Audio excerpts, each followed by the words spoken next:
Pada Senin 24 Juni 2024, sebuah video yang diunggah di media sosial Telegram ramai dibicarakan warganet. Pasalnya, dalam video tersebut memperlihatkan detik-detik likuidasi tempat perlindungan Angkatan Bersenjata Ukraina. Militer Rusia memberikan kejutan yang tak terduga pada posisi militer Ukraina di tepi kanan Dnieper.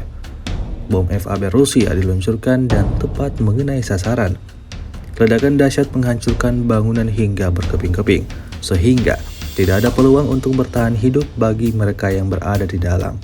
Insiden ini diklaim militer Rusia semakin membuat kubu Zelensky kekurangan personel militer.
Download Tribun X sekarang, menghadirkan lokal menjadi Indonesia.